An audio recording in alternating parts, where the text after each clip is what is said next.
Hi everyone and welcome to all. तो finally इस class से इस वीडियो से स्टार्ट करने वाले हैं कंप्लीट फिजिकल जियोग्राफी को। देखो ये जो है फर्स्ट वीडियो होगा और आज इस वीडियो में कवर करेंगे origin and evolution of earth को। तो प्रॉपर ये क्लास रनिंग होने वाले हैं, यूट्यूब में ही रनिंग होगा। बाकी इस क्लास का जो पीडीएफ है टेलीग्राम चैनल में अपलोड हो जाएगा, लिंक भी डिस्क्रिप्शन में दिया हुआ है।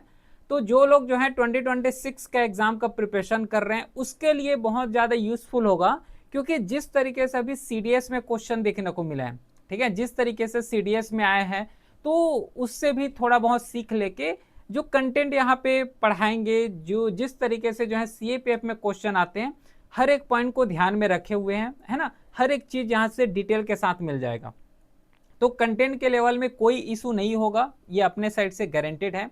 बाकी देखो अपने लेवल में प्रैक्टिस करना ही पड़ेगा, क्योंकि यहाँ पे एक्चुअल में जब माइनर से माइनर अगर थोड़ा सा डिटेल के साथ एनालिसिस करोगे तो फिजिकल ज्योग्राफी का अगर स्पेशली बात करें तो इसमें जो है फैक्ट से भी क्वेश्चन आते हैं, फैक्ट्स के साथ जो है कॉन्सेप्ट बेस्ड भी क्वेश्चन पूछे जाते हैं, दोनों बेस्ड यहाँ पे क्वेश्चन आते हैं। तो दोनों को ध्यान में रखे हुए हैं, डिटेल के साथ यहाँ पे कवर करेंगे, कोई इशू यहाँ पे नहीं होगा, ठीक है। तो बाकी स्टार्ट करते हैं विदाउट वेस्टिंग एनी टाइम। चलो स्टार्ट करेंगे। Origin and evolution of the earth है, पहला क्लास होने वाले हैं, थोड़ा सा बस पेशेंस रखना, ठीक है। जितना ज़्यादा पेशेंस रखोगे उतना ज़्यादा यहाँ पे बेनिफिट होगा, डिटेल के साथ कवर हो ही जाएगा। देखो एक्चुअल में जब हम लोग बात करते हैं origin and evolution of earth का, तो ये अर्थ हमारे लिए इंपॉर्टेंट क्यों है। अब ये अर्थ जो है हमारे लिए इंपॉर्टेंट क्यों है ये सबको पता है कि किस लिए इंपॉर्टेंट है, लेकिन हमें ये यहाँ पे कवर करना है कि एक्चुअल में ओरिजिन किस तरीके से हुए हैं, अर्थ का ओरिजिन कैसे हुआ और इवोल्यूशन कैसे हुए। देखो यहाँ पे जो है दो टर्म आ रहे हैं, कौन कौन से टर्म है। पहला टर्म यहाँ पे ओरिजिन लिखा हुआ है, दूसरा टर्म यहाँ पे इवोल्यूशन लिखा हुआ है।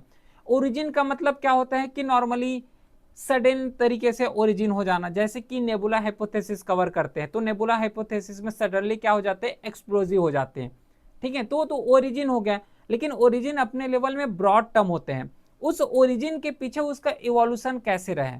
जैसे कि एक ट्री को देखोगे, नॉर्मल ट्री को, तो ट्री ऐसा होता है क्या कि एक ही दम से जो है डायरेक्टली 1 फीट से सीधा 10 फीट में चले जाएगा, ऐसा देखे हो क्या, नहीं होता है। वही चीज तो यहाँ पे कवर करना है, वही चीज यहाँ पे मैं बताना चाह रहा हूँ कि अर्थ का जब ओरिजिन हम लोग देखते हैं तो ऐसा नहीं कि केवल सडन वे में जो है पूरा अर्थ का ओरिजिन हो गया, अचानक से ही ओरिजिन हो गया, अचानक से ही पूरा अर्थ का फॉर्मेशन हो गया, नहीं। इसका एक प्रोसेस चला है, उसी प्रोसेस को यहाँ पे इवोल्यूशन बोल रहे हैं। समझ पा रहे हो, चैप्टर को समझो, चैप्टर का नाम जितना अच्छे से क्लियर होगा तो 50% जो काम होता है वो चैप्टर के नाम समझने में हो जाते हैं कि इस चैप्टर में डील क्या करने वाले हैं। Got it. तो ओरिजिन और इवोल्यूशन में आई होप अब डिफरेंस समझ आ गया होगा। लेकिन जब हम लोग ज्योग्राफी कवर करते हैं तो जो अर्थ का ओरिजिन होता है, तो अर्थ का ओरिजिन को जो है ब्रॉडली दो कैटेगरी में जो है क्लासिफाई करके कवर करते हैं। कौन कौन से हैं दो कैटेगरी। पहला जो कैटेगरी होता है जिसमें से अर्ली हाइपोथेसिस दिए गए हैं, ठीक है, जिसमें से जो है अर्ली जितना भी थ्योरी दिए गए हैं उसको यहाँ पे कवर करने वाले हैं। उसी के साथ जो है मॉडर्न थ्योरी कवर करेंगे, मॉडर्न थ्योरी को इसको भी कवर करेंगे। जैसे कि अर्ली थ्योरी में नेबुला हाइपोथेसिस हो गया, फिर उसी के साथ जो है उसको रिवाइज करके जो है और नेबुला हाइपोथेसिस बनाए गए हैं। स्टेडी स्टेट थ्योरी हो गया, प्लाटेसिमल थ्योरी हो गया, ये सब जो है अर्ली थ्योरी की कैटेगरी में यहाँ पे रखे जाते हैं, है ना। नेबुलर हाइपोथेसिस हो गया, उसी के साथ जो है स्टेडी स्टेट थ्योरी है, स्टेडी स्टेट थ्योरी हो गया। फिर यही नेबुलर जो हाइपोथेसिस है या फिर नेबुलर थ्योरी है इसको रिवाइज भी किए गए हैं, तो उसको भी यहाँ पे कवर करेंगे। साथ ही साथ जो प्लाटेसिमल थ्योरी है, आई थिंक कि प्लाटेसिमल थ्योरी को कवर नहीं किए होंगे, अगर कवर किए होंगे तो ठीक है, क्योंकि जो प्लाटेसिमल थ्योरी है ना थोड़ा सा डीप चले जाते हैं। डीप बोलने का मतलब है कि नॉर्मली जो सिविल सर्विस का प्रिपरेशन करते हैं वहाँ पे ज़्यादा डील करते हैं, लेकिन मैं यहाँ पे भी पढ़ाऊंगा, क्या पता कि यूपीएससी यहाँ पे भी पूछ दे, ठीक है। तो डिटेल में यहाँ पे कवर करेंगे। मॉडर्न थ्योरी का अगर बात करें तो मॉडर्न थ्योरी में कवर करते हैं, सबको पता है जो बिग बैंग थ्योरी है, ये मॉडर्न थ्योरी है और यहीं से जो है क्वेश्चन भी आते हैं, इस साइड से भी क्वेश्चन देखने को मिलते हैं। तो ब्रॉडली अगर स्पीक किया जाए, बोला जाए, तो जो अर्थ होता है उसको दो ही थ्योरी में यहाँ पे डिवाइड किए गए हैं।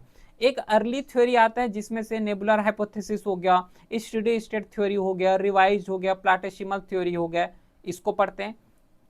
और जो मॉडर्न थ्योरी आता है वो पूरा बिग बैंग थ्योरी है और हाईली एक्सेप्टेबल, और अभी के द्वारा जितना भी है जियोलॉजिकल है या फिर जितना भी जियोलॉजिस्ट हैं जो अर्थ का स्टडी करते हैं वो बिग बैंग थ्योरी को ही अभी यहाँ पे प्रूफ माने गए हैं कि अर्थ का एक्चुअल में जो ओरिजिन हुआ है वो बिग बैंग थ्योरी के द्वारा ही हुआ है, बिग बैंग थ्योरी से ही यहाँ पे ओरिजिनेट हुए हैं।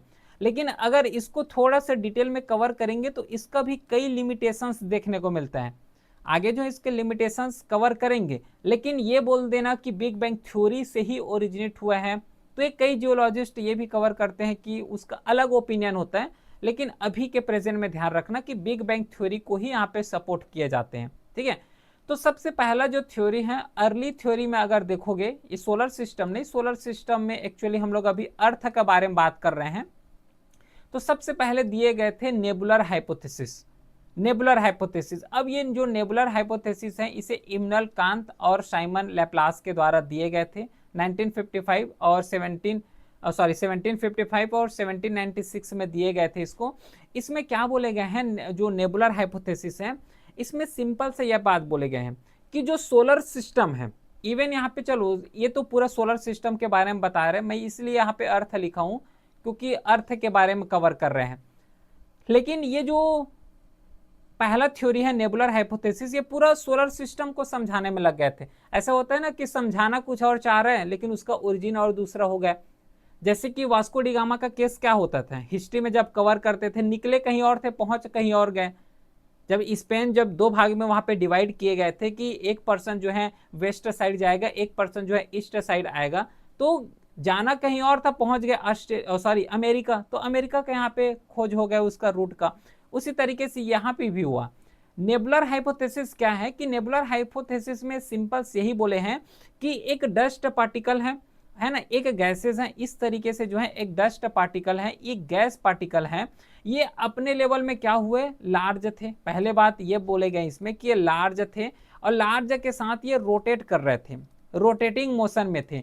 तो जैसे ही देखो कोई भी ऑब्जेक्ट होता है, फिजिक्स में ये भी रूल होता है कि कोई भी जैसे कि रोटेट कर रहे हो तो रोटेट करने के साथ साथ क्या होता है, वहां पे सेंटीपिटल फोर्स लगते हैं, सेंट्रीफ्यूगल फोर्स लगते हैं।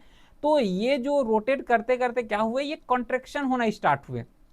ठीक है, कॉन्ट्रेक्शन होने का मतलब होता है कि ये छोटे होना स्टार्ट हुए, थोड़ा सा कॉन्ट्रैक्ट होना स्टार्ट हुए।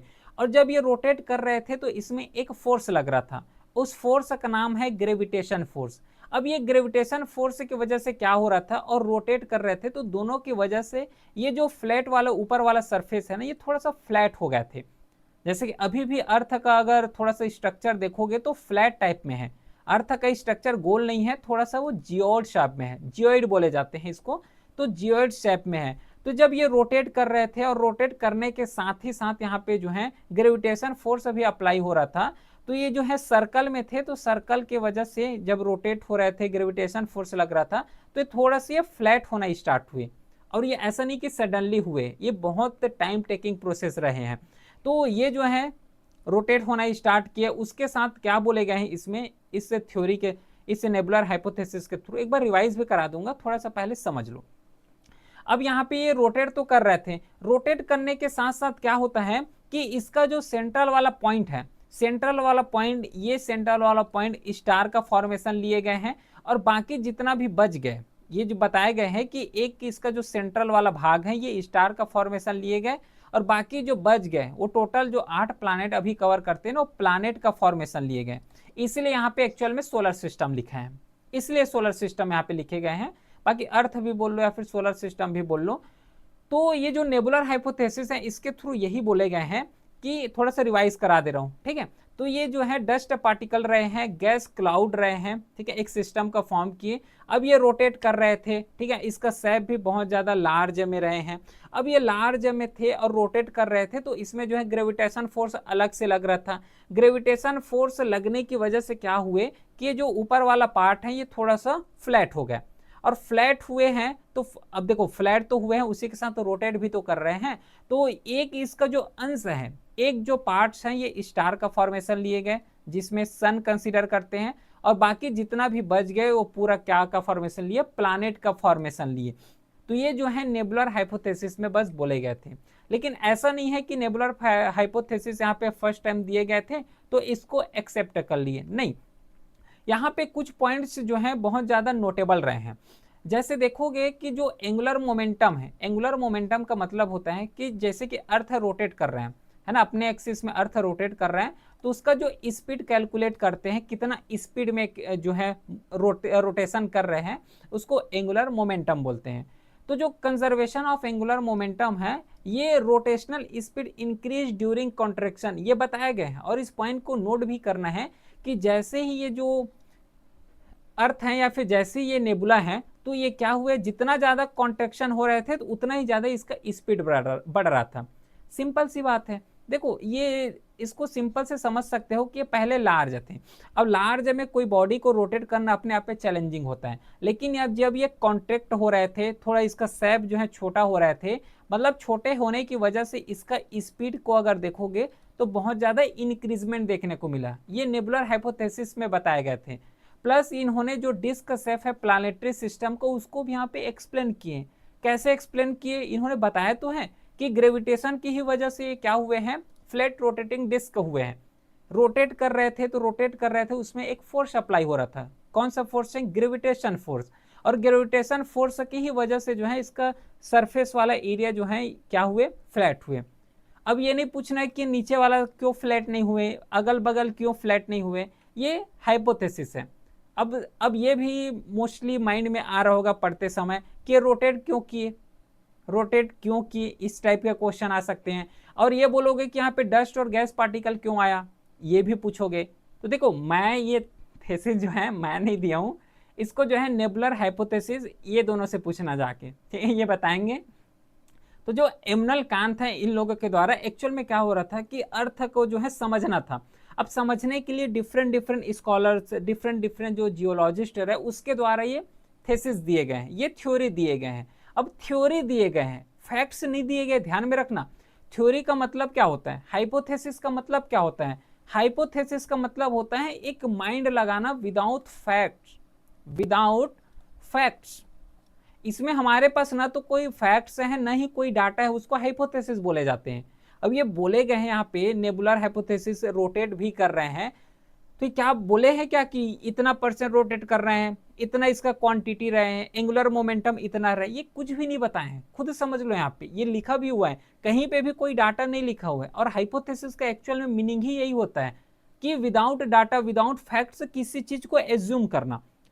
जैसे कि हम लोग अगर एज्यूम करेंगे अर्थ का फॉर्मेशन कैसे हुआ होगा, तो कैसे एज्यूम कर सकते हो, समझ पा रहे हो इस चीज को। तो ये चीज समझ आ गया, आई होप कि नेबुलर हाइपोथेसिस क्या होता है ना। अब देखो, अब नेबुलर हाइपोथेसिस दिए गए हैं तो इसका कुछ साक्ष्य रहे होंगे, कुछ एविडेंसेस रहे होंगे। ऐसा तो नहीं कि रैंडमली कुछ भी चीज बोल के चले गए। भाई अर्थ का ओरिजिन के बारे में अगर बताना है तो कुछ तो बताओगे कि ऐसे हुआ होगा। और प्रेजेंट में अगर देखोगे तो किस तरीके से अभी अर्थ का शेप दिखता है, अर्थ कैसा है, तो उससे तो लिंक करना पड़ेगा, तभी तो ये बता पाओगे कि ओरिजिन का, जो अर्थ का ओरिजिन है वो इस तरीके से हुए होंगे। तो इसके द्वारा जो है सपोर्टिंग भी दिए गए।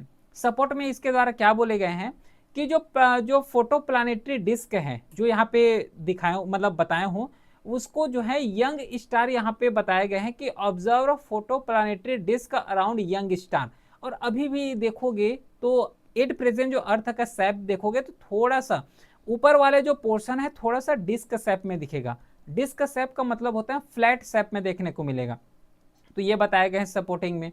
दूसरा बताए गए हैं कि support idea planet formation from rotating disk, कि जो डिस्क रोटेट कर रहे हैं उसके थ्रू यहाँ पे प्लैनेट का फॉर्मेशन हुआ है। क्या बोले गए हैं कि ये जो नेबुला रहे हैं, ठीक है, नेबुला रहे हैं।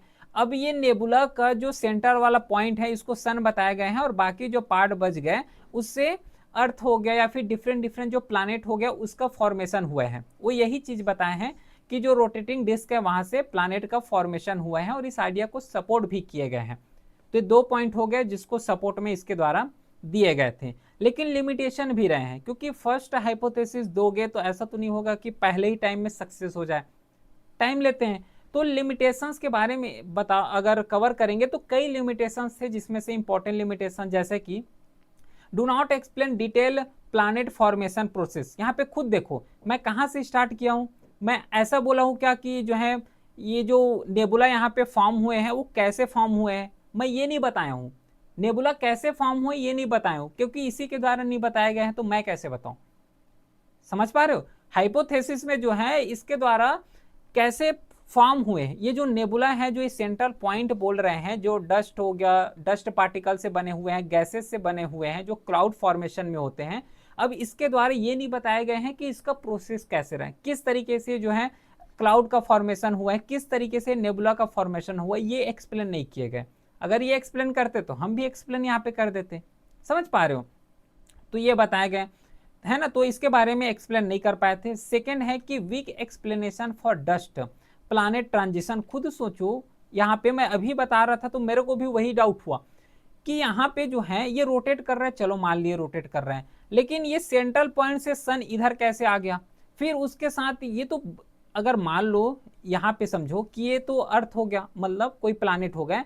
अब यहां से जो है एक पीस निकल के आ गया बाहर, चलो ठीक है सन का फॉर्मेशन ले लिए, अब ये पूरा बच गया एक पीस। अब ये कैसे पॉसिबल हो सकता है कि एक पीस जो है खुद यहाँ पे 8 पार्ट में डिवाइड हो जाए और प्रॉपर एक प्लानेट का फॉर्मेशन ले ले, है ना। ये तो थोड़ा सा यहाँ पे इम्पॉसिबल बोल लो या फिर अनएक्सपेक्टेड टाइप का क्वेश्चन बोल लो। समझ पा रहे हो, तो ये चीज को जो है प्लानेट का ट्रांजिशन किस तरीके से हुए इसको भी एक्सप्लेन नहीं कर पाए। तो ये नहीं बोलना कि यहाँ पे ये डाउट आ रहा है कि कैसे हुआ ये हुआ, ये थ्योरी केवल इतना ही है, ऐसे ही बताए गए थे, है ना, लिमिटेशन भी है। सेकेंड, अब देखो अब लगा कि यहाँ पे तो कुछ लिमिटेशंस है ही हैं, बहुत ज़्यादा लिमिटेशंस यहाँ पे मिल गए, तो इसी को रिवाइज करने के लिए एक रिवाइज्ड नेबुलर हाइपोथेसिस आया। ये रिवाइज्ड नेबुलर हाइपोथेसिस इसे जो है ओटो स्विट जो कि रशियन रहे हैं और कार्ल जो कि जर्मनी रहे हैं, इसके द्वारा प्रपोज किए गए थे। अब ये थोड़ा सा देखो इसमें क्या बताए गए हैं कि जो लिमिटेशन रहे हैं उसी लिमिटेशंस को इम्प्रूव किए गए। इसके द्वारा ये बताए हैं कि जो सोलर सिस्टम है वो डस्ट और गैसेस से बना हुआ है। इसके द्वारा क्या लिमिटेशन रहा है कि प्लैनेट फॉर्मेशंस को नहीं बता पाए, जो है एक्सप्लेनेशन नहीं कर पाए।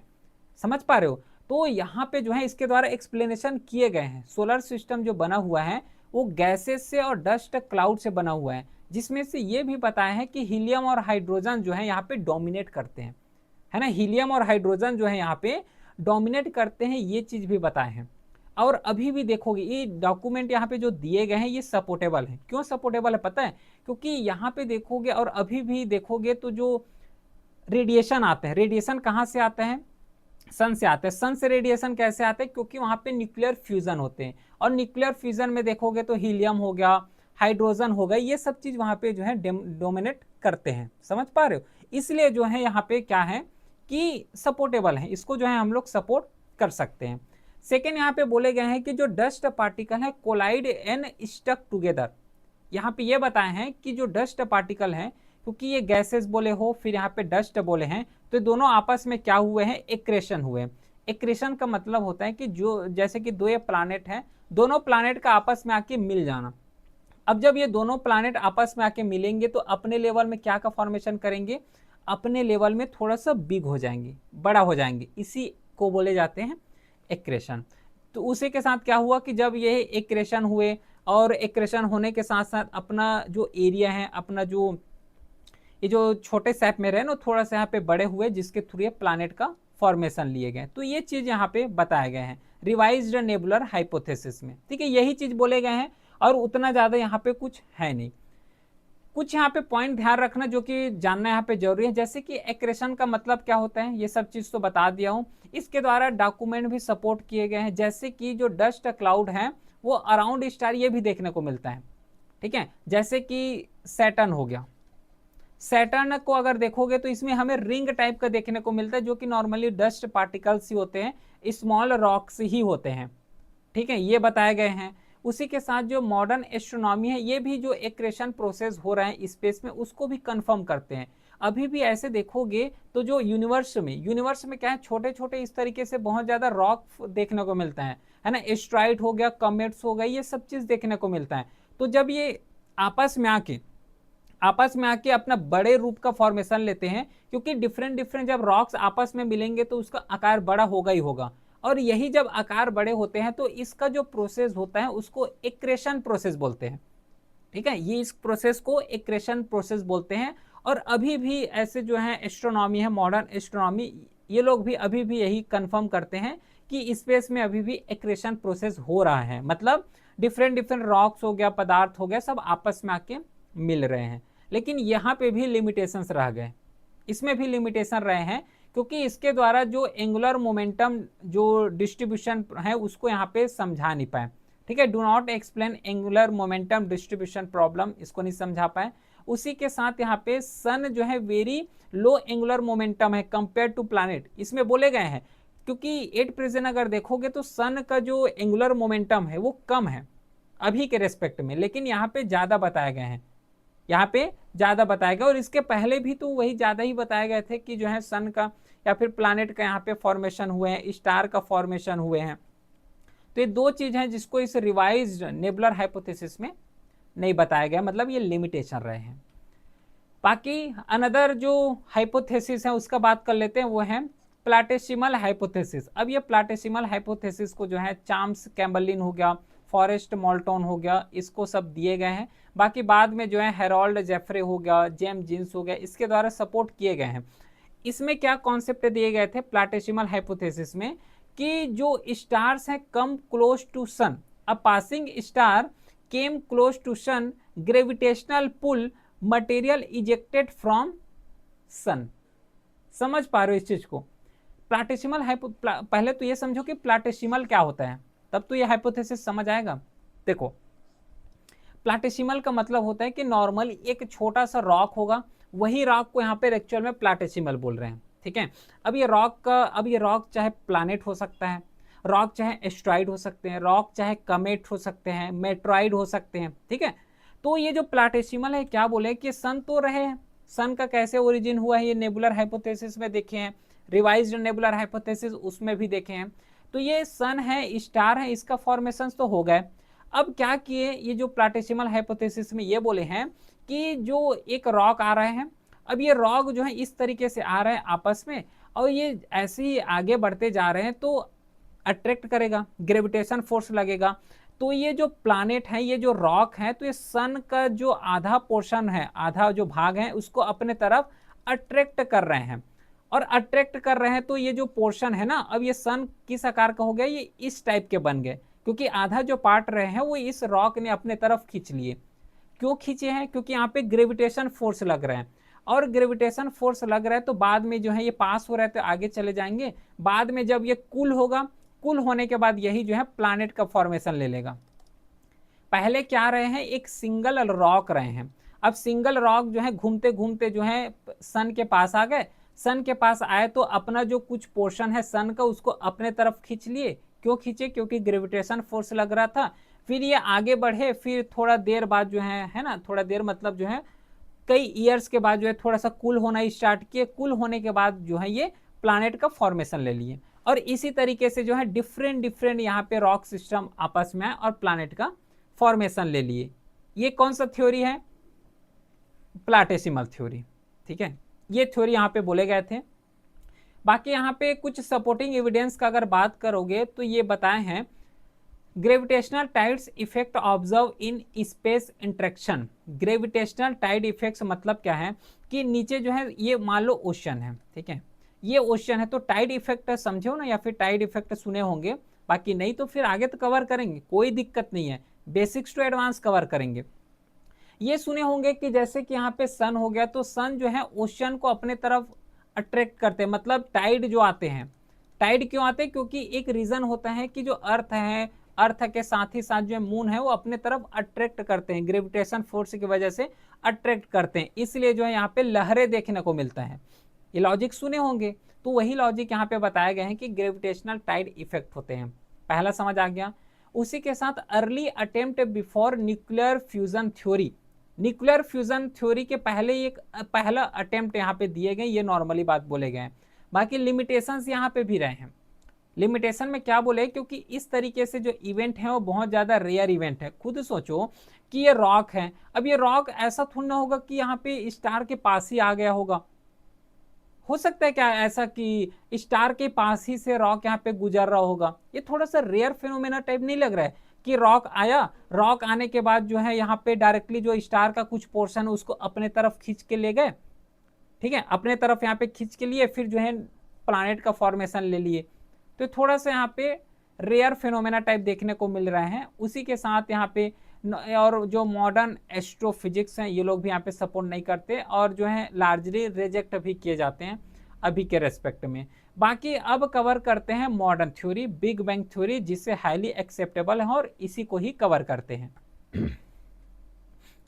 तो देखो ये जो बिग बैंग थ्योरी है जिसे एक्सपांडिंग यूनिवर्स हाइपोथेसिस के नाम से भी जानते हैं, इसमें क्या बोलेंगे एक्चुअल में, ये सिंपल से समझना कि एक नेबुला रहे हैं, है ना, एक डस्ट पार्टिकल रहे हैं, स्मॉलेस्ट है ना, छोटा रहे हैं। अब यहाँ पे एक इसको यहाँ पे सिंगुलरिटी के नाम से भी जानते हैं, इसको सिंगुलर भी बोले जाते हैं, नेबुलर भी बोले जाते हैं, डस्ट पार्टिकल भी बोले जाते हैं। अब ये छोटा सा पार्टिकल्स है, पार्टिकल कवर करते हैं, ये छोटा सा पार्टिकल है और इसमें यह बताया गया है कि ये थोड़ा सा सिंगुलर है, सिंगुलर के साथ ये एक्सट्रीम हॉट है और ये डेंस पॉइंट है, मतलब बहुत ज़्यादा यहाँ पे डेंसिटी देखने को मिलता है। फिर यहाँ पे ये बताया गया है कि अराउंड 13.7 बिलियन ईगो, है ना, एगो सॉरी 13.7 बिलियंस एगो क्या हुआ है कि यूनिवर्स जो ये सिंगुलरिटी हम लोग बोल रहे हैं इसका फॉर्मेशन होना स्टार्ट हुए थे।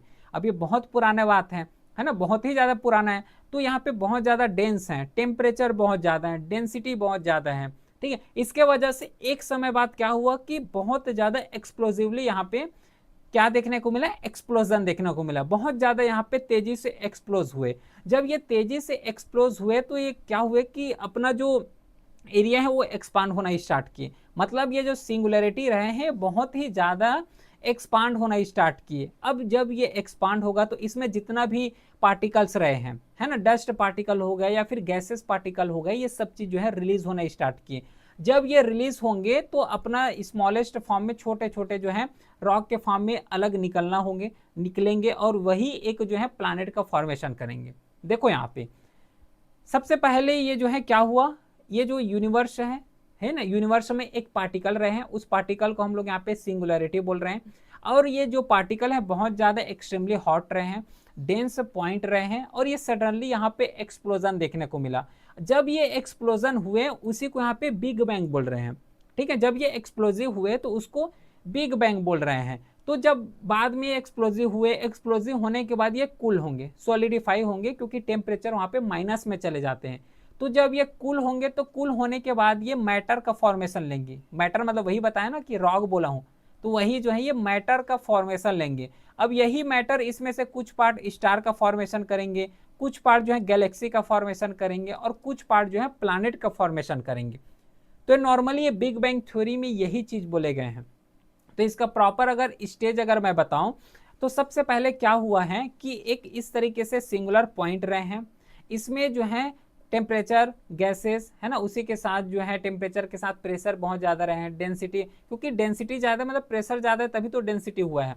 तो उसमें एक समय बाद जो है एक्सप्लोजन हुए, एक्सप्लोजन होने के बाद जो है ये थोड़ा सा एक्सपांड होना स्टार्ट किए। एक्सपांड होने के साथ एटम्स हो गया प्लस डिफरेंट स्टार्स हो गए, गैलेक्सीज हो गए, इन सब का जो है फॉर्मेशन किए गए, फॉर्मेशन लाए। तो इसमें बस ये बिग बैंग थ्योरी यही बोले हैं, बिग बैंग थ्योरी में यही बोले हैं। बाकी कई चीजें हैं जिसके थ्रू यहाँ पे कवर करना है, वो है सपोर्टिंग डॉक्यूमेंट्स, सपोर्टिंग एविडेंसेस के किस तरीके से जो है ये सपोर्ट करते हैं कि बिग बैंग थ्योरी एक्चुअल में सही है कि गलत है, ये समझना है तो उसका एविडेंसेस देख लो।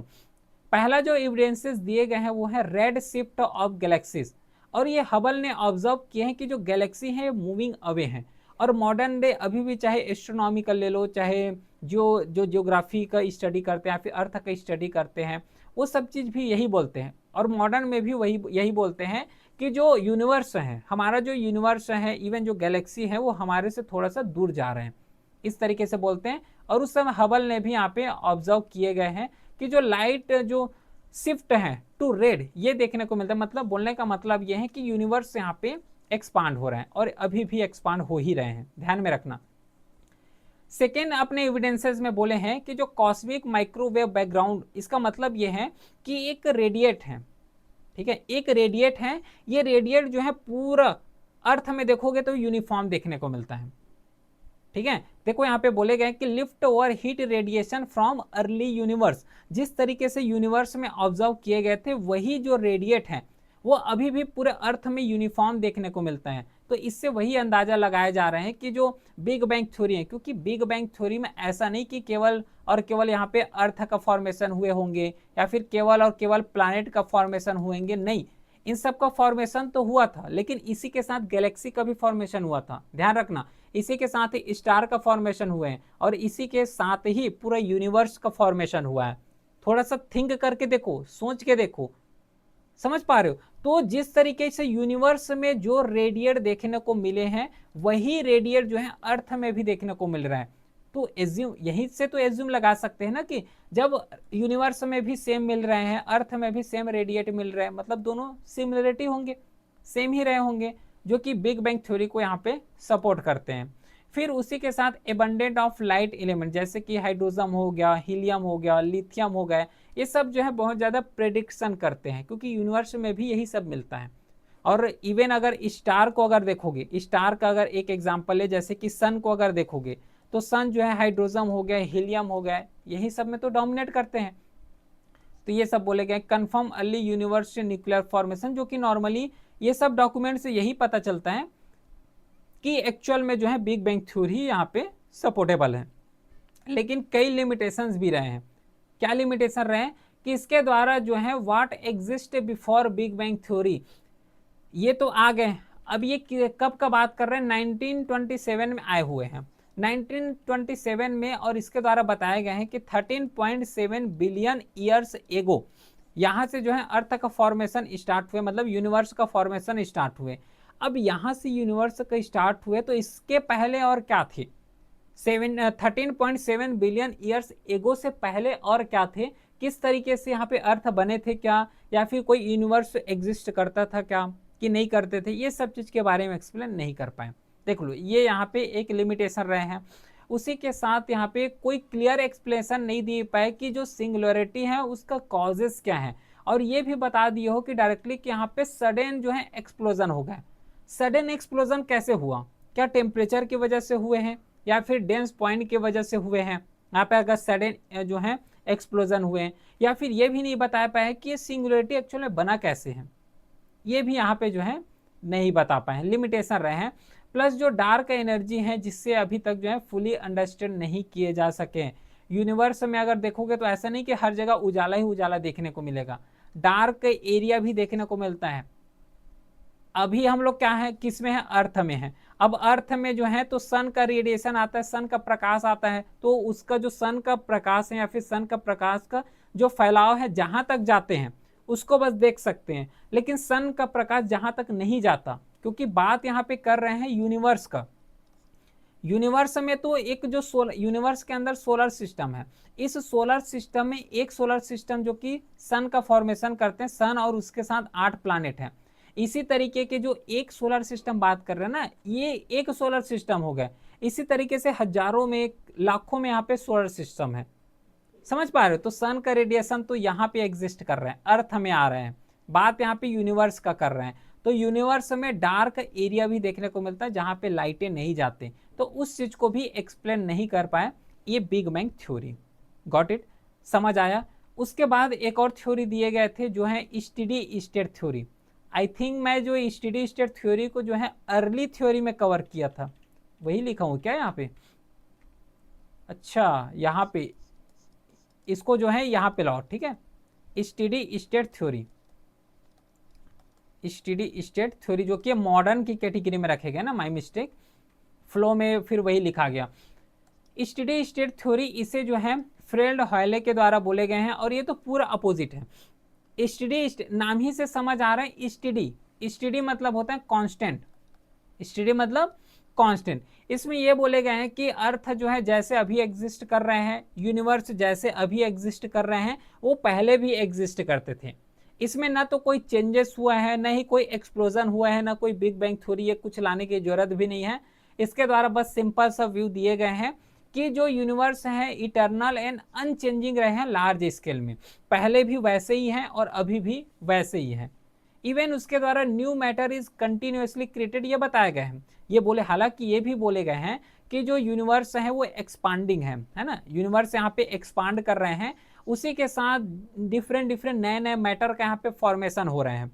अब एक टाइम के लिए इसके द्वारा जो व्हेले हैं इसके द्वारा ये बोले जा रहे हैं कि अनचेंजिंग है, यूनिवर्स अनचेंजिंग है, यूनिवर्स जो है इटर्नल है, ठीक है ना, तो उसका कभी डिस्ट्रॉय होता है नहीं, वो जो है न्यू फॉर्मेशन करते हैं, अनचेंजिंग होते हैं। एक टाइप को यहाँ पे बोल रहे हैं कि यहाँ पे कंटिन्यूसली क्रिएटेड हो रहे हैं, है ना, उसी के साथ यहाँ पे एक्सपांड हो रहे हैं। तो ये चीज थोड़ा सा यहाँ पे कॉन्ट्राडिक्ट कर जाएगा इसको। और ये भी बोले गए हैं कि जो डेंसिटी है यूनिवर्स का ये भी यहाँ पे कांस्टेंट है, न तो यूनिवर्स का कोई बिगिनिंग हुआ है, न ही कोई इसका एंड होगा, न यूनिवर्स बना हुआ है और न ही कोई इसका एंड देखने को मिलेगा। तो ये जो है नॉर्मल सा थ्योरी, ये जो स्टेडी स्टेट थ्योरी यहाँ पे हमारे लिए तो नॉर्मल लग रहा होगा, लेकिन उस समय जब सोचना कि अर्थ का फॉर्मेशन कैसे हुआ होगा तो बहुत ज़्यादा चैलेंजिंग काम रहे होंगे। तो बाकी स्टेडी स्टेट थ्योरी में यही चीज़ बताए हैं और सपोर्ट भी दिए गए हैं, है ना। सपोर्ट में क्या क्या बोले गए हैं कि जो ओरिजिन ऑफ यूनिवर्स है उसको यहाँ पे अवॉइड किए गए हैं, avoid of question of origin of universe, क्योंकि खुद सोचो कि ये बोल रहे हैं कि यूनिवर्स ना तो कभी क्रिएट हुआ है, ना कभी बना है और न ही कभी एंड होगा। जब ये बोल रहे हैं, स्टेटमेंट को ध्यान से समझना, ये स्टेटमेंट को ध्यान से समझो, no beginning and no end, जब ये क्वेश्चन आ रहे हैं तो ओरिजिन ऑफ यूनिवर्स का थ्योरी ही यहाँ पे गलत हो जाएगा, थ्योरी ही क्रिएट करने की जरूरत ही नहीं पड़ेगा इसमें। क्यों क्रिएट करने की जरूरत नहीं पड़ेगा? क्योंकि खुद ही बोल रहे हैं कि ना तो इसका कभी एंड होना है, ना कोई इसका बिगनिंग है, तो क्या थ्योरी लगाए हो, ये सब इसके द्वारा बोले हैं, ठीक है। यूनिवर्स ऑलवेज एग्जिस्ट, ये भी बोले गए, फिलोसॉफिकली कंफर्टेबल आइडिया, ये सब बताएं। लेकिन बहुत ज़्यादा यहाँ पे मेजर चैलेंजेस भी देखने को मिलेगा, क्योंकि जो कॉस्मिक माइक्रोवेव बैकग्राउंड है इसमें क्या बोले हैं कि यूनिवर्स में जो रेडिएट हैं, जो रेडिएशन है वो सब जो है अर्थ में भी देखने को मिलता है। मतलब ये इससे यही अंदाजा लगाएंगे कि जो यूनिवर्स और अर्थ हैं शायद एक साथ रहे होंगे पहले, लेकिन ये तो पूरा कॉन्ट्राडिक्ट कर पा रहे हैं फिर एक हिसाब में ये थ्योरी। उसके साथ ये और यहाँ पे लिमिटेशन रहे कि observation so universe is अवॉल्विंग not study. Previous year में प्रीवियस जो पीपीटी इसमें क्या बोले हैं, बिग बैंग थ्योरी में क्या बताए हैं कि ये जो है अभी तक इवॉल्विंग है, यूनिवर्स जो है इवॉल्विंग है, लेकिन ये तो स्टडी बोले गए हैं, ना ही ये कोई चेंजिंग है, नहीं ये इटर्नल है, ये होयले के द्वारा बोले गए हैं स्टडी स्टेट थ्योरी में। फिर और यहाँ पे चैलेंजेस रहे हैं कि Galaxy formation and ageing star pro changes over time, और ये भी बताएं क्योंकि चेंज हो रहे हैं, ठीक है। फिर नाउ लार्जली, हाँ ये तो रिजेक्ट किए गए हैं, इसमें कोई दिक्कत है नहीं, ठीक है। तो आई होप जो दो थ्योरी रहे हैं, दो थ्योरी का मतलब है कि एक अर्ली थ्योरी रहे हैं और उसी के साथ एक मॉडर्न थ्योरी रहे हैं, तो दोनों थ्योरी जो है अच्छे से क्लियर हुआ है, ठीक है, दोनों थ्योरी को आप कवर कर चुके हैं। अब इसमें अभी तक जो कवर किए हैं उसमें यही चीज सीखे हैं कि अर्थ का फॉर्मेशन कैसे हुआ होगा, और अर्थ का फॉर्मेशन कैसे हुआ है बिग बैंग थ्योरी के थ्रू। लेकिन एक्चुअल में जो स्टार हैं, स्टार अलग होता है, प्लैनेट अलग होता है। स्टार जिसमें खुद का एनर्जी होता है ना, खुद का रेडिएशन होता है, खुद का एनर्जी होता है, उसको स्टार बोलते हैं, जैसे कि सन हो गया। तो एक्चुअल में जो स्टार है, तो स्टार का फॉर्मेशन कैसे हुए होंगे, अगर इसको सोचोगे कि स्टार का एक्चुअल में फॉर्मेशन कैसे हुए होंगे, तो ये सब जो है बिग बैंग थ्योरी के थ्रू ही तो समझे कि एक्चुअल में स्टार का फॉर्मेशन कैसे हुए होंगे, ठीक है। कि इस तरीके से जो है जब एक्सप्लोजिव हुए, तो एक्सप्लोजिव हुए नेबुला, तो इसमें जो है कई प्लैनेट का फॉर्मेशन लिए, कई जो है सन का फॉर्मेशन लिए, और यही बोले कि after the big bang matter was now eventually distribute हो गए हैं, बिल्कुल सही है। इसमें से जो small density fluctuate exist in early universe, some region had a higher gravity pull, this region started attracting nearby matter. मतलब क्या हुआ कि जब ये एक्सप्लोजन हुए, नेबुला एक्सप्लोजन हुए, तो इसमें एक रहे हैं हाई डेंसिटी वाला और एक रहे हैं लो डेंसिटी वाला। तो जो हाई डेंसिटी वाला पार्टिकल्स रहे हैं, ये लो डेंसिटी वाले पार्टिकल को अपने तरफ अट्रैक्ट करना स्टार्ट किए। अट्रैक्ट करेंगे मतलब ये जुड़ेंगे, इस प्रोसेस को क्या बोलते हैं, एक्रेशन बोलते हैं। तो इस तरीके से जो है एक अपने लेवल में बड़ा हो जाएगा, मतलब अपना आकार को यहाँ पे बढ़ा लेंगे, और यही जो है यहाँ पे काम करेंगे एज अ स्टार की तरह, सन की तरह, क्योंकि यहाँ पे खुद का एनर्जी भी होगा, ठीक है। अच्छा, नेबुला या फिर गैलेक्सी का कैसे फॉर्मेशन हुआ होगा, अगर ये पता करना है तो नेबुला को तो सबको पता है कि जो है हाइड्रोजन गैस हो गया, उसी के साथ डस्ट पार्टिकल हो गए, जब ये आपस में आए, है ना, कंडेंस हुए, एक क्लाउड का फॉर्मेशन लिए, तो इसी वे में जो है इसका नेबुला का फॉर्मेशन हुआ। नेबुला एक्चुअल में कुछ है नहीं, ध्यान रखना, ये जो बार बार मैं नेबुला वर्ड बोल रहा हूँ, ये नेबुला एक्चुअल में कुछ है नहीं, एक पार्टिकल्स ही है। ये पार्टिकल्स हैं जो कि बहुत ज़्यादा एक्सट्रीमली गैस हो गया, बहुत ज़्यादा एक्सट्रीमली डस्ट पार्टिकल्स हो गए, इन सब से बना हुआ है। तो ये तो नेबुला का फॉर्मेशन हुआ। लेकिन अगर गैलेक्सी को अगर देखोगे तो गैलेक्सी का फॉर्मेशन कैसे हुआ, सिंपल सी बात है। कैसे सिंपल सी बात है, ये हो गया अर्थ, अर्थ मतलब एक प्लानेट हो गया, अब वो प्लानेट में एक सन हो गया, ठीक है। अब ये जो है पूरा डिफरेंट डिफरेंट इस तरीके से बहुत बड़े बड़े और अदर सोलर सिस्टम आएंगे, जब आपस में एक जगह यहाँ पे आएंगे, एक्यूमुलेशन होंगे एक रीजन में, तो डायरेक्टली हो जाएंगे गैलेक्सी का फॉर्मेशन करेंगे। ये लॉजिक सिंपल सा है, इतना ज़्यादा हवा हवाई बात नहीं है, ये लॉजिक बिल्कुल सा सिंपल सा है कि अभी हम लोग बात करते हैं सोलर सिस्टम का। इस सोलर सिस्टम में सन है और सन के साथ ही डिफरेंट डिफरेंट रॉक्स हैं, डस्ट पार्टिकल्स हैं, उसी के साथ 8 जो है अदर प्लैनेट हैं, तो एक सोलर सिस्टम का फॉर्म कर रहे हैं। इसी तरीके से जब डिफरेंट डिफरेंट सोलर सिस्टम हैं, अब जब ये आपस में जो है एक जगह एक्यूमुलेट होते हैं, ठीक है, क्योंकि यहाँ पे अब ये भी बोलोगे कि ये एक्यूमुलेट होते क्यों हैं, अलग अलग तो ठीक है, ये आपस में आ क्यों रहे, क्योंकि यहाँ पे गैसेस भी तो हैं, यूनिवर्स में गैसेस भी हैं, जैसे कि एक हाइड्रोजन गैस हो गया। ये हाइड्रोजन गैस क्या करता है कि जितना भी रीजन है उसको एक्यूमुलेट करने का काम करते हैं। जब ये एक्यूमुलेट करेंगे प्लस उसी के साथ यहाँ पे ग्रेविटेशन फोर्स भी काम करते हैं, तो जब ये ग्रेविटेशन फोर्स यहाँ पे काम कर रहे हैं तो आपस में जो है अट्रैक्ट होने का काम कर रहे हैं। जब ये अट्रैक्ट होंगे तो इसी से तो यहाँ पे पूरा गैलेक्सी का फॉर्मेशन होगा, ठीक है, समझ पा रहे हो क्या। अगर एक थोड़ा सा ये देखो, यहाँ पे सबसे पहले बिग बैंग थ्योरी आया, बिग बैंग थ्योरी में नेबुला हाइपोथेसिस देखिए, नेबुला फॉर्मेशन, फिर गैस एक्यूमुलेशन हुआ, गैस एक्यूमुलेट होंगे मतलब ग्रेविटी आपस में आएगा, फिर न्यूक्लियर फ्यूजन होगा, फिर स्टार का यहाँ पे बर्थ होंगे। तो जो स्टार फॉर्मेशन से यहाँ पे कवर कर रहे हैं ना, तो स्टार फॉर्मेशन में तो अभी इनिशियली स्टार्ट किए हैं। स्टार फॉर्मेशन एक्चुअल में यहाँ पे देखो, थोड़ा सा मैं लिंक कर रहा हूँ हर एक चीज को। स्टार का फॉर्मेशन अब कैसे हुआ है ध्यान समझना, हाइड्रोजन गैस है वो डेंसर रीजन को यहाँ पे कलेक्ट करेंगी, सिंपल सी बात है समझना।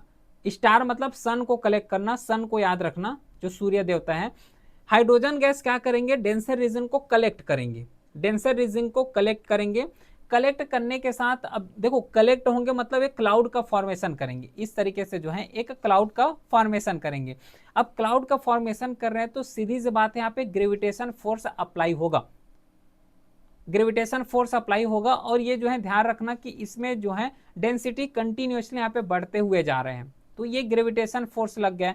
अब ग्रेविटेशन फोर्स है यूनिवर्स में है तो सीधी सी बात टेम्परेचर यहाँ पे बहुत ज़्यादा होगा, प्रेशर ज़्यादा होंगे, है ना, हीट यहाँ पे बढ़ते ही जा रहे हैं, और बढ़ते ही जाएंगे तो यहाँ पे एक चीज़ फिनोमेना, एक चीज़ हो गया, एक फिनोमेना होते हुए दिखाई देंगे, वह है न्यूक्लियर फ्यूजन। न्यूक्लियर फ्यूजन कौन कौन से गैस का होगा, हाइड्रोजन और हीलियम, क्योंकि यहाँ पे किससे बना हुआ है, हाइड्रोजन, शुरू में देख लो हाइड्रोजन लिखा हुआ है, हाइड्रोजन जो है डेंसर रीजन को कलेक्ट करेंगे, ठीक है, टेम्परेचर बढ़ रहे हैं, है ना, प्रेशर बहुत ज़्यादा बढ़ रहे हैं, और ये सब के वजह से क्या होता है कि इसमें जो है फ्यूजन होना स्टार्ट होते हैं। फ्यूजन कौन कौन से गैस का, हाइड्रोजन और हीलियम गैस का। तो जो हाइड्रोजन है बहुत ज़्यादा फ्यूज होते हैं और ये हीलियम का पार्ट लेते हैं, और इसी के थ्रू जो है अपने लेवल में रेडिएशन निकालना स्टार्ट करते हैं, ठीक है, रेडिएशन निकालना ये जो है स्टार्ट करते हैं। जब ये रेडिएशन निकालते हैं तो इसको क्या बोलते हैं, ये एक स्टार है या फिर ये एक सन है। इस तरीके से जो है नॉर्मली सन का यहाँ पे फॉर्मेशन होता है, कोई डाउट यहाँ पे नहीं होना चाहिए। सन का एक्चुअल में जो फॉर्मेशन हुआ है वो इसी प्रोसेस से हुआ है कि सबसे पहले हाइड्रोजन आए, हाइड्रोजन आने के बाद वहाँ पे ग्रेविटेशन फोर्स काम किए, ग्रेविटेशन फोर्स काम करने के साथ ही साथ यहाँ पे डेंसिटी बहुत ज़्यादा बढ़े, डेंसिटी बढ़े मतलब प्रेशर बढ़ेगा, प्रेशर के साथ ही साथ टेम्परेचर भी बढ़ रहे हैं। इन सब जब चीज़ होगा तो डायरेक्टली सीधी सी बात है कि न्यूक्लियर फ्यूजन होगा। न्यूक्लियर फ्यूजन का मतलब होता है कि हाइड्रोजन से हीलियम में कन्वर्ट होना। जब यह हाइड्रोजन से हीलियम में कन्वर्ट होंगे तो यहाँ पे रेडिएशन आएगा, प्रकाश निकलेगा, वही प्रकाश जो है अर्थ में पहुंचता है, ठीक है। तो ये चीज समझ आ गया क्या, चलो अब इसको कवर करने से पहले थोड़ा सा मैं लाइफ साइकिल बता देता हूँ, है ना। लाइफ साइकिल एक्चुअल में यहाँ पे होता क्या है, क्योंकि लाइफ साइकिल भी कवर करना थोड़ा सा यहाँ पे इंपॉर्टेंट है। अभी तक अब थोड़ा सा ये क्लियर करो कि एक्चुअल में जो है यहाँ तक समझ आया कि नहीं आया, फिर उसके हिसाब से जो है हम लोग आगे बढ़ेंगे।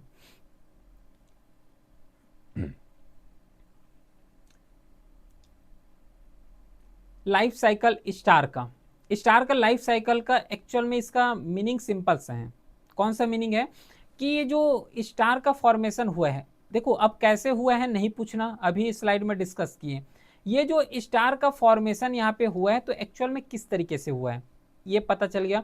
जब ये स्टार बन गए है ना, स्टार का फॉर्मेशन ले लिए गए, तो इसका स्टार का फॉर्मेशन से डेथ तक जो है क्या प्रोसेस रहता है, बस इसी पॉइंट को यहाँ पे डिस्कस करने वाले हैं। तो 3 स्टेजेस, 3 से 4 स्टेजेस में यहाँ पे जाते हैं। सबसे पहला स्टेज आता है इसका बर्थ का, बर्थ वाले स्टेज।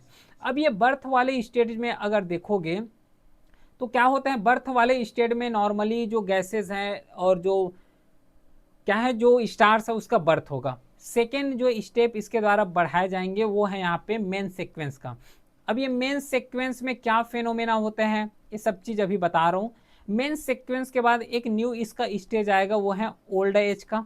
ओल्ड एज का, ओल्ड एज के बाद यहाँ पे डेथ हो जाएगा इसका, डेथ बोल लो या फिर इसको रेमिनेंट बोल लो, रेमिनेंट बोल लो। तो टोटल जो लाइफ साइकिल होते हैं, जो स्टार का लाइफ साइकिल होते हैं, वो यही कैटेगरी में बस डिफाइन होते हैं। बर्थ होगा, बर्थ होने के बाद मेन सीक्वेंस होगा, मेन सीक्वेंस के बाद ओल्ड एज आएगा, ओल्ड एज के बाद जो है उसका डेथ हो जाएगा या फिर रेमिनेंट नॉर्मली देखने को मिलेगा। यहाँ पे देखो सबसे पहले जो है एक नॉर्मली ज्ञान गैस रहे हैं, नेबुला रहे हैं, नेबुला का एक्सप्लोजन होगा तो जो है टेम्परेचर बहुत ज़्यादा रहेंगे, डेंसिटी बहुत ज़्यादा होगा, तो एक स्टार का फॉर्मेशन लेंगे। जब ये स्टार का फॉर्मेशन लेंगे तो एक प्रोटो स्टार के फॉर्म में आएगा। ये प्रोटो स्टार अगर देखोगे तो ये ओरिजिनली या फिर फुली वे में अभी तक स्टार नहीं बने हुए है ना। ये देखो ये तो नॉर्मली गैस रहेगा, गैस रहने के बाद ये प्रोटो स्टार बनेगा। प्रोटो स्टार का मतलब होता है कि छोटा स्टार, छोटा स्टार मतलब उतना पूरे तरीके से ये स्टार नहीं बने हुए हैं, उसको प्रोटो स्टार बोलते हैं। प्रोटो स्टार के बाद एक टी और एक फेज आएगा, एक्चुअल में एक फेज आएगा। यही फेज एक्चुअल में जो है 2 कैटेगरी में डिवाइड होते हैं और उस 2 कैटेगरी में उसको बोलते हैं मेन सीक्वेंस। जो 2 कैटेगरी में डिवाइड होते हैं उसको मेन सीक्वेंस बोलते हैं। अभी का जो सन देखते हो, अभी का जो स्टार देखते हो, अगर इसी तरीके के जो फीचर्स रहे हैं, जो हाई मास हो गया, मासिव स्टार हो गया, उसको जो है एक कैटेगरी में रखे गए हैं। और एक जो है लो मीडियम हो गया है, या फिर जो अभी का जो सन एक स्टार है, सन से छोटा आ गया है या फिर उसी के सिमिलरिटी कैरेक्टरिस्टिक है लेकिन उससे छोटा है साइज के बेस में, तो उसका जो है एक डिफरेंट पैटर्न यहाँ पे फॉर्म कर लिए। समझ पा रहे हो। तो नॉर्मली जो लो मीडियम या फिर मास स्टार रहे हैं, जैसे कि एग्जांपल हो गया सन, तो अगर ये सन का फॉर्मेशन कर रहे हैं तो सन का फॉर्मेशन करने के बाद ये रेड गेन का फॉर्मेशन करेगा, फिर प्लानेटरी नेबुला में जाएगा, फिर व्हाइट ड्रॉफ्ट बनाएगा, फिर ब्लैक ड्रॉफ्ट बनेंगे और इसके वे में पूरा इसका लाइफ इंड हो गया।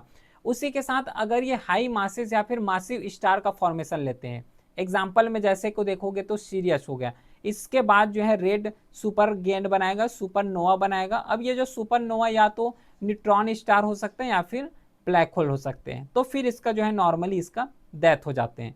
बाकी थोड़ा सा अभी क्या बोला हूँ यहाँ पे लिखा हुआ है, ठीक है। प्रोटो स्टार ये भी समझ आ गया। तो सबसे पहले जो है रेड गेंड एक्चुअल में होता क्या है, रेड गेंड का मतलब होता है कि इस जो है star expand and become large and cooler on surface, यही है, ठीक है। बाकी ये सब चीज़ तो लिखा हुआ है, अपने लेवल में एक बार पढ़ भी सकते हो। जो कॉन्सेप्ट है, जो थ्योरी है, वो तो ऑलरेडी डिस्कस कर चुके हैं। बाकी अब थोड़ा सा और बात कर लेते हैं कि जो प्लानेट है, तो इस प्लानेट के एक्चुअल में फॉर्मेशन कैसे हुआ है, प्लानेट का फॉर्मेशन कैसे हुआ है, क्योंकि अभी तक तो डिस्कस किए हैं कि स्टार का फॉर्मेशन कैसे हुआ है। अब ये बात कर लेते हैं कि एक्चुअल में जो प्लानेट है, तो प्लानेट का फॉर्मेशन कैसे हुआ है। प्लानेट का फॉर्मेशन भी बिल्कुल सिंपल सा है कि पहले बात जो है नेबुला रहे हैं, नेबुला डेंस होगा, डेंस होंगे है ना, रोटेट करेंगे, रोटेट करने के साथ ही साथ क्या होगा कि एक पार्ट जो है अलग हो जाएगा। अब ये आई होप कि इसको समझाने की भी जरूरत नहीं होगा, क्योंकि आगे ही डिस्कस करके आए हैं कि एक्चुअल में सोलर सिस्टम में प्लैनेट कैसे फॉर्म हुए, ठीक है। ये सब चीज़ वही जो है लिखा हुआ है, तो कोई दिक्कत यहाँ पे नहीं होगा। बाकी अब थोड़ा सा बात करते हैं अर्थ का इवोल्यूशन के बारे में। अब ये जो अर्थ का इवोल्यूशन है, सबसे पहले 13.7 बिलियन ईयर्स एगो जहाँ पे बिग बैंग थ्योरी हुए। अब ये बिग बैंग थ्योरी में सिंगुलरिटी हो गया, गैलेक्सी का फॉर्मेशन, मिल्की वे गैलेक्सी का फॉर्मेशन, ये सब हुआ है। थोड़ा सा और टाइम फ्रेम आओगे, थोड़ा सा और आगे आओगे तो 5 to 6 बिलियन ईयर्स एगो में जो है स्टार का फॉर्मेशन हुआ है। 4.6 बिलियन ईयर्स एगो में जो है फॉर्मेशन हुआ है प्लानेट का हो गया, फिर उसके बाद मून का हुआ है ना, फॉर ओशियन का फॉर्मेशन हुआ है। फिर ये जो 3.8 बिलियन ईयर्स एगो है, यहाँ से जो है एक्चुअल में लाइफ का इवॉल्वमेंट हुआ है। तो ये नॉर्मली एक बार अपने लेवल में पढ़ के जाओगी, है ना, याद रखना है ये सब चीज़ को। थोड़ा सा जियोलॉजिकल अगर टाइम स्केल के बारे में अगर कवर करें तो जो प्रॉपर अर्थ का फॉर्मेशन हुआ है तो उसको टोटल 4 पार्ट में डिवाइड किए हैं, ठीक है, 4 ईरा में डिवाइड किए गए हैं, ठीक है। कौन कौन से टाइप्स हैं? पहला इकोन्स हो गया जो कि सबसे ज़्यादा लार्जेस्ट है, उसके साथ ईरा हो गया, फिर पीरियड हो गया, उसके साथ इपोच हो गए। तो इस तरीके से जो है 4 पार्ट में डिवाइड किए गए हैं और इसका जो है डिटेल फिनोमेना यहाँ पे लिखा हुआ है कि कौन से इंपॉर्टेंट यहाँ पे इवेंट्स या फिर हिस्ट्री ऑफ लाइफ में क्या हुए हैं, तो ये सब लिखा हुआ है। एक बार जो है बस पढ़ना बस है, इसमें और कोई इश्यू नहीं है। आई होप कि समझ आया होगा, डिटेलिंग के साथ कवर किए, जो इंपॉर्टेंट है उसको कवर किए। फिर मिलते हैं नेक्स्ट क्लास में, तब तक के लिए thank you, well done, have a great day.